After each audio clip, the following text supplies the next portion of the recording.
Hi, everything in this live demonstration is from the current build of the portal.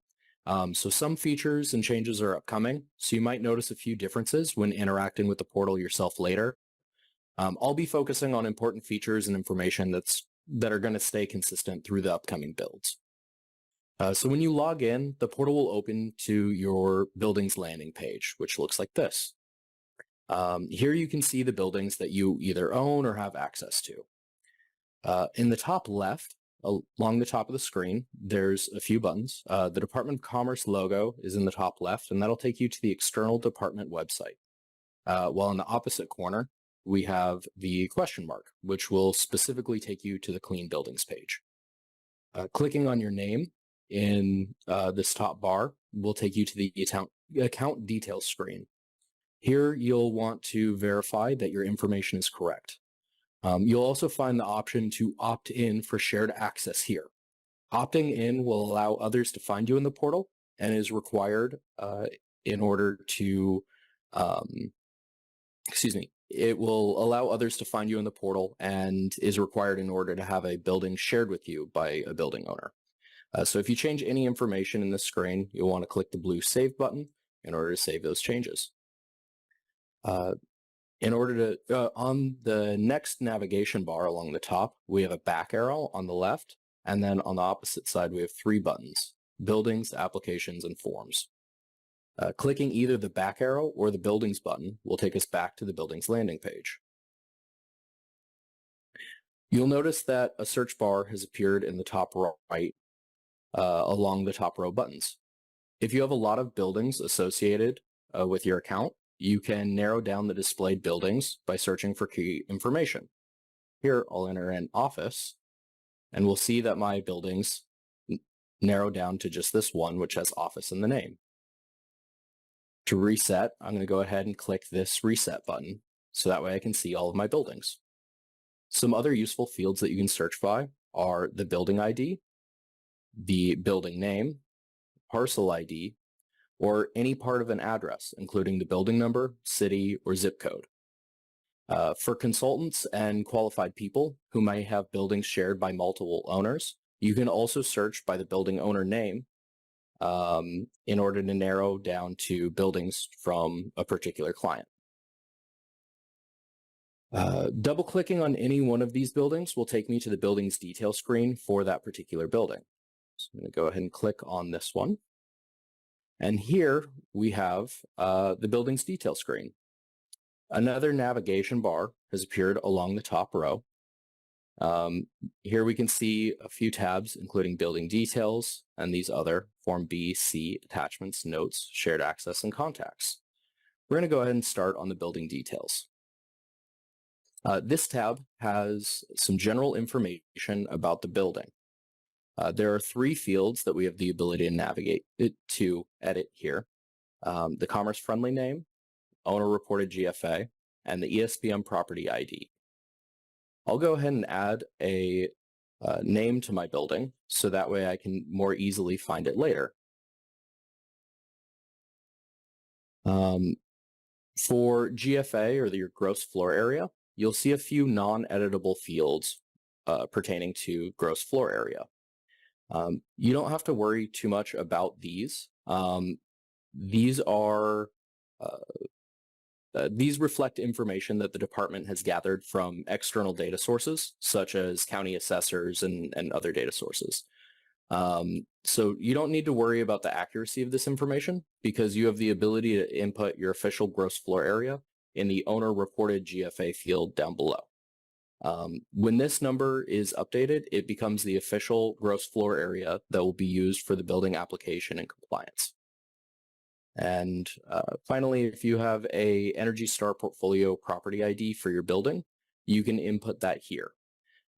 You'll need this number in order to complete Form C later. Moving on to the right side of the screen, we have the building address. If this field is blank or inaccurate, please update the information with the appropriate site address. I'll go ahead and do that now.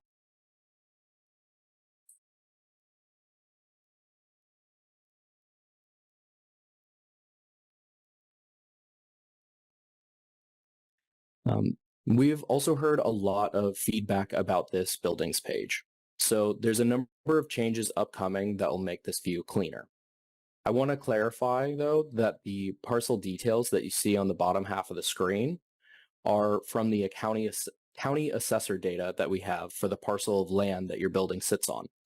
Any data accuracy issues with this data is not able to be changed through the portal and won't affect your building compliance.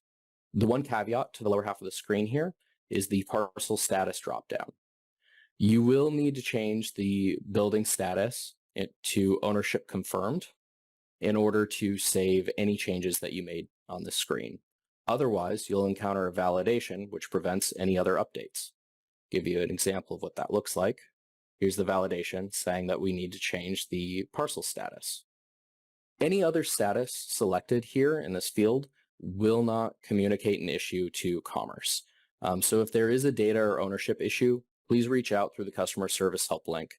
It is being provided in the chat, but it will be emailed out later along with the rest of the links. So for now, I'm going to go ahead and change to ownership confirmed, so that way I can save. And now that this has been changed to ownership confirmed, I'm able to click that save button. Let's move on to Form B.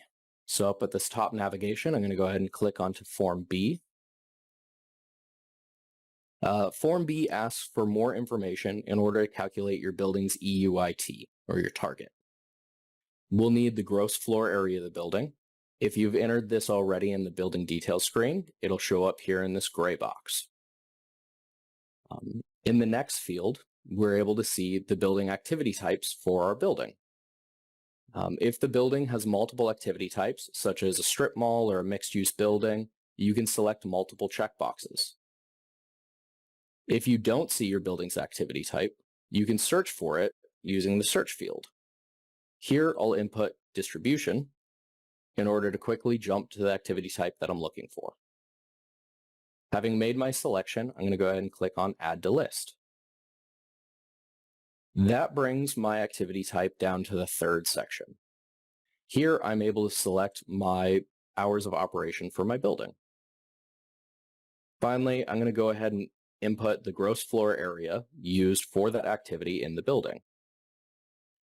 There is a validation at this step, so your aggregate gross floor area is going to need to match the owner reported gross floor area above. If you've selected multiple activity types, they will show down below. Please note that the total or aggregate gross floor area must equal the owner reported GFA. If they don't, you'll encounter a validation when you go to move off this page. So I'm going to go ahead and fix that here. So that way my combination of both of my activity types total the gross floor area that I've reported for the building. Moving on to Form C, the ESBM. If you've entered everything correctly in the building details and Form B sections, you may find that this form is already completed, as we see here. If you've yet to enter your ESBM property ID, you can do that either here or on Form C, here on the Form C screen, or you can go back to the building details screen to enter it there. Benchmarking data must be within 2 years of your compliance date, or in the case of early compliance, the date should not exceed 2 years prior to the submission of the compliance application. So please keep in mind that this form is not validating that you've selected an appropriate benchmarking date for your building and application. If you're unsure of your benchmarking dates, please check the Clean Buildings Standard on Commerce's Clean Buildings page for more information. You can select the date for benchmarking using these drop-downs here, and then click the Get Energy Use Intensity button.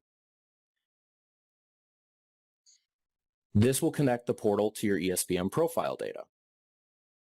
If you want to change your benchmarking date, you'll need to reestablish this connection by pressing the button again. If you've successfully set everything up, you'll see a green check mark. If there's anything wrong, a red X will appear. Any additional warnings or notifications that aren't specifically interrupting the connection will appear in small notification boxes here above your energy use intensity. Again, please note that even though the date that I've selected is outside of the current range that is accepted for applications, there is not a validation here to make sure that it's within the appropriate target 2-year window.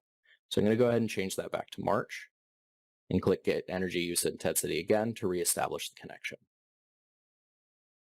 Finally, one more note. The Attachments and Notes tabs here under the Buildings pane are specific to the building and do not carry over to the application. Commerce will not have access to documents attached here for the application review. We'll talk more about attachments in our next step, applications.